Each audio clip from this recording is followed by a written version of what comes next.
میں حضرت واصف علی واصف رحمۃ اللہ علیہ کی کتاب پڑھ رہا تھا تو میری آنکھوں کے سامنے سے نا کچھ میں نے پڑھا. اس وقت پیشنٹس نہیں تھے تو میں نے کہا تھوڑا میں پڑھ لیتا ہوں, لیکن شاید ایک پیراگراف بھی میں نہ پڑھ سکا. اور وہ ایک جملہ جو تھا نا, وہ ایک بات جس کا مفہوم میں آپ سے شیئر کرنا چاہوں گا کہ انسان مجبور پیدا ہوتا ہے اور مجبور مرتا ہے, اور جو درمیان کا عرصہ ہے اس کو آزادی سمجھتا ہے. اور اگر دیکھا جائے تو اسی آزادی میں ہی تو پابندی کرنی ہے اللہ کی. حضرت ارشاد فرماتے ہیں کہ کوشش کرو, اللہ سے دعا ہی کرنی چاہیے کہ جیسے معصوم پیدا کیا ہے ویسے ہی معصوم اللہ کی طرف چلے جاؤ. یعنی کہ ایک بچہ جب پیدا ہوتا ہے اور بالکل گناہوں سے پاک بڑا ہوتا ہے, پھر جیسے جیسے اس کو شعور ملتا ہے, زندگی کے میلوں میں سے گزرتا ہوا اور بہت ساری چیزیں باؤنڈری اس سے کراس ہوتی ہے, پھر اس کو جیسے ہی اللہ کا راستہ ملتا ہے وہ نیک کام کرتا ہے, کوشش کرتا ہے اللہ کی مدد سے, اللہ کی توفیق سے گناہوں سے بچتا ہے. پھر بڑھاپا آتا ہے اور پھر بڑھاپے میں بیماری جو ہے ویسے ہی وہ جو بچے کچے گناہ ہوتے ہیں ان کو جو ہے وہ جھڑ جاتے ہیں, اور پھر عبادت کرتے کرتے کرتے کرتے وہ 60-70 سال میں اللہ کی طرف واپس لوٹ جاتا ہے. تو یہ جو میں نے جملہ پڑھا کہ مجبور پیدا ہوتا ہے اور مجبور مرتا ہے, اور جو یہ درمیان کے عرصے کی جو ہماری خوش فہمی ہے کہ ہم سمجھتے ہیں کہ جیسے ہم آزاد ہیں, اور یہ جو ہم کر رہے ہیں یہ اگر ہم کوئی پیسہ کماتے ہیں تو اس میں اپنے آپ کو سمجھتے ہیں کہ جیسے یہ میرا ہنر ہے جس سے میں نے پیسہ کمایا. حالانکہ اگر ہم تھوڑی دیر کے لیے جو مہربانیاں ہم نے اپنے اوپر کی ہیں ظاہراً ان کو ذرا ایک سائڈ پہ رکھ لیں اور دیکھیں کہ وہ ذہن اللہ کا دیا ہوا, ماں باپ اللہ کے دیے ہوئے, عقیدہ اللہ کا دیا ہوا, رزق اللہ کا دیا ہوا, بچے سب یہ سب اللہ کا دیا ہوا ہے, تو انسان کو یہی پتہ چلتا ہے کہ اس کا اپنا کچھ بھی نہیں ہے. وہ ان 60-70 سالوں کے لیے اس دنیا میں کسی اور دنیا کا مہمان ہے. ہم یہاں کچھ عرصے کے لیے آئے ہیں اور واپس رب کی طرف لوٹ کے جانے والے. یعنی کہ جو سب سے بڑا جو شعور ملتا ہے, جو حقیقت ہے اس زندگی کی, وہ یہ ہے کہ کچھ عرصے بعد ہم نے نہیں ہونا, یعنی کہ ہمارا ہونا بھی نہ ہونا ہے. تو اس وقت جو آپ ہیں موجود ہیں, جو اس وقت مجھے سن رہے ہیں, آپ اپنی زندگی میں جس بھی مشکلات سے گزر رہے ہیں ان پہ صبر کرتے رہیں, اور جیسے جیسے آپ صبر کرتے رہیں گے کوشش کریں کہ وہ جتنا بوجھ ہے اس کو یہیں برداشت کر لیں, قبر تک وہ بوجھ نہ لے کے جائیں. تو جیسے ہی آپ اس سوچ کے ساتھ زندگی گزارنا شروع کریں گے اور اللہ کی رضا کے لیے صبر کریں گے اور اللہ کو خوش کرنے کے لیے صبر کریں گے, وہ خوشی کی چٹھی بھیجتا ہے آپ قبول کریں گے اللہ کو یاد رکھتے ہوئے, وہ غم کی چٹھی بھیجتا ہے آپ یاد رکھیں گے اللہ کو بالکل دل سے قبول کریں گے, اور 60-70 سالوں میں واپس اللہ کی طرف لوٹ جائیں گے. تو وہ جو انسان ایک مجبور پیدا ہوا تھا اور مجبور مرا, تو جو درمیان کا عرصہ تھا اس میں وہ خیر کے کام کرتے کرتے, اللہ سے تعلق بناتے بناتے, استقامت دکھاتے دکھاتے جب اللہ کی طرف لوٹ کے جائے گا تو انشاءاللہ ہم یہ کہہ سکتے ہیں کہ یا اللہ, یہ دعا کر سکتے ہیں کہ یا اللہ جیسے تو نے معصوم پیدا کیا ویسے ہی معصوم اپنے پاس بلا لے اور ہم سے راضی رہ, اور ہماری زندگیوں میں آسانی پیدا کر, ایسی آسانی پیدا کر کہ ہماری زندگی بھی آسان ہو جائے اور موت بھی آسان ہو جائے. خیال بدل جائے تو منظر بدل جاتا ہے.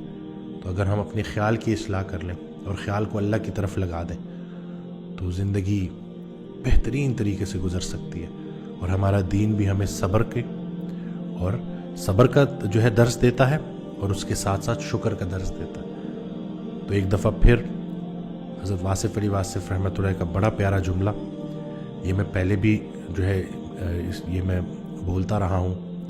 اور یہ ریپیٹ کرنا اس لیے ضروری ہے کیونکہ میں نے دیکھا ہے کہ بہت سارے لوگ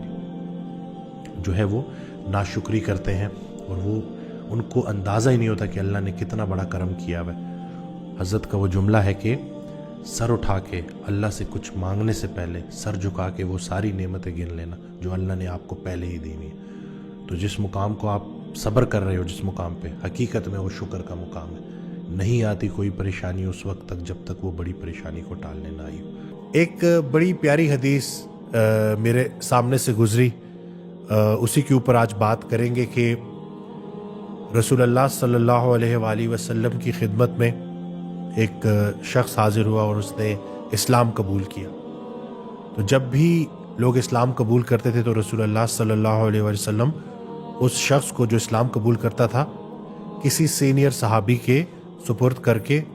اس سے اس کی ٹریننگ کرواتے تھے تاکہ وہ دین پہ چل سکے اور دین کو سمجھ سکے۔ تو اس شخص کو رسول اللہ صلی اللہ علیہ وسلم نے حوالہ کیا حضرت علی کرم اللہ وجہہ کو، اور ان کو کہا کہ ان کو پراپر دین کا علم دے اور ان کو سکھائے۔ کچھ عرصے کے بعد ایسا ہوا کہ وہ شخص رسول اللہ صلی اللہ علیہ وسلم کو نظر نہ آیا دوبارہ۔ تو انہوں نے حضرت علی کرم اللہ وجہہ سے پوچھا کہ وہ شخص کدھر ہے؟ تو انہوں نے جواب دیا کہ میں نے بھی اس کو کافی عرصے سے نہیں دیکھا، کافی دنوں سے۔ تو رسول اللہ صلی اللہ علیہ وسلم نے باقی صحابہ کو کہا کہ آپ کو جب بھی وہ شخص ملے تو اس سے کہنا کہ رسول اللہ صلی اللہ علیہ وسلم کی خدمت میں حاضر ہو، رسول اللہ صلی اللہ علیہ وسلم آپ کو بلا رہے ہیں۔ تو وہ شخص جب اس تک بات پہنچی، صحابہ ملے، تو وہ رسول اللہ صلی اللہ علیہ وسلم کی خدمت میں حاضر ہوا، اور رسول اللہ صلی اللہ علیہ وسلم نے اس سے پوچھا کہ آپ کہاں چلے گئے تھے؟ تو اس نے کہا کہ میں دین سمجھ گیا، آپ نے مجھے جس وجہ سے حضرت علی کرم اللہ وجہہ کے حوالے کیا تھا تو مجھے دین سمجھ آ گیا اور میں چلا گیا۔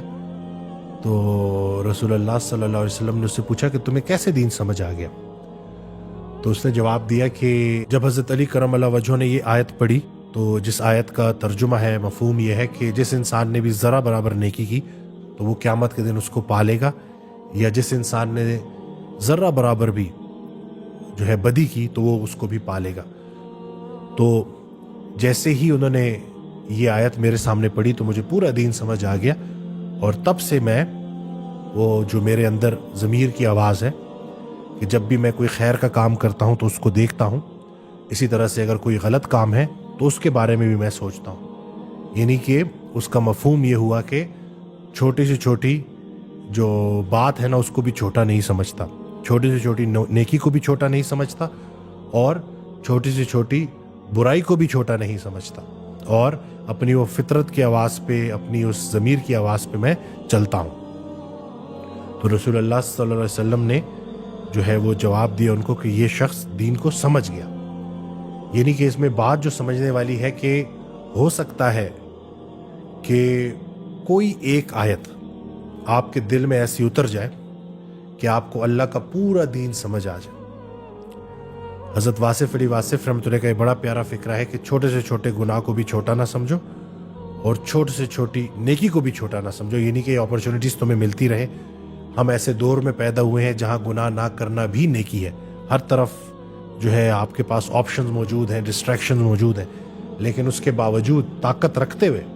کہ آپ ایک گناہ کر سکتے تھے اور آپ نے وہ گناہ نہیں کیا تو یہ بھی بڑی نیکی ہے۔ یعنی کہ بس اپنا محاسبہ بندہ کرتا رہے، اپنا جو ہے وہ جائزہ لیتا رہے تو پورا کا پورا دین آپ کو سمجھ آ جائے گا۔ دین کی ابتدا بے ضرر ہونے سے ہوتی ہے اور انتہا فائدہ بخش ہونے سے ہوتی ہے۔ تو اللہ تعالی ہمیں عمل کی توفیق دے۔ یہ حدیث جو ہے میری نظروں سے گزری تو میں نے سوچا کہ آپ تک شیئر کروں، اور آپ دیکھیں کہ کس طرح سے آج اتنا انفارمیشن کا دور ہے، اتنے لوگ جو ہے ویڈیوز کے ذریعے جو ہے وہ دین کا کام کر رہے ہیں، لوگوں تک پیغام لے کے آ رہے ہیں۔ تو کوئی ایک ایسا لمحہ، مبارک لمحہ کہ جس میں کوئی ایک بات آپ کے دل میں اتر گئی اور اس نے آپ کے اندر تبدیلی لے آئی اور آپ کو صحیح راستے پہ چلانا شروع کر دیا، تو اسی سے ہی آپ کا دین کی ابتدا بھی ہو جائے گی، اور اللہ نے چاہا تو دین مکمل بھی ہو جائے گا آپ کے لیے۔ ویسے تو دین اسلام مکمل دین ہے، اس میں ہماری تمام سوالوں کے جواب ہیں۔ یاد رہے کہ ہم نے اپنے سوالوں کے جواب ایمان کی روشنی میں لینے ہیں، اور اسلام سے بہتر آپ کو کوئی اور دین نہیں ملے گا جو ہر لحاظ سے آپ کی زندگی کو بھی آسان کرتا ہے اور موت کو بھی آسان کرتا ہے۔ تو اللہ پاک ہمیں عمل کرنے کی توفیق دے، ہماری ان کوششوں کو قبول فرمائے، ہماری زندگیوں میں آسانی لے کے آئے، ہمیں ایسی زندگی دے کہ زندگی بھی آسانی سے گزاریں، اور جب اس زندگی کا خاتمہ ہو تو ہم خوشی خوشی یہ زندگی چھوڑنے پہ راضی ہوں اور اللہ کے پاس پہنچے۔ بلکہ ایک اور بات مجھے یاد آ گئی کہ وہ قرآن کی آیت ہے کہ لا خوف علیہم ولا هم یحزنون، تو اس کے بارے میں حضرت واصف علی واصف رحمۃ اللہ ایک آڈیو میں ارشاد فرماتے ہیں کہ یہ وہ لوگ ہیں کہ جن کو نہ کوئی خوف ہوگا نہ کوئی حزن ہوگا، یعنی کہ نہ کوئی ماضی کا پچھتاوا ہوگا نہ مستقبل کا کوئی خوف ہوگا، یعنی کہ یہ لوگ اس یقین میں ہوں گے کہ اللہ نے ہمارے ماضی کے تمام گناہ معاف کر دیے ہیں اور ہمیں پاک صاف کر دیا ہے، اور مستقبل میں ہم اسی حالت میں اللہ سے ملنے والے ہیں۔ تو جن کا یقین یہ بلٹ ہو جائے تو پھر ان کو کسی بھی قسم کا ڈر اور خوف نہیں رہتا۔ چھوٹے ڈر کو بڑا ڈر ختم کرتا ہے، اور سب سے بڑا ڈر کسی بھی ایمان والے کے لیے یہی ہے کہ کہیں اللہ ناراض نہ ہو جائے۔ اور ایمان کو آج کے جدید دور میں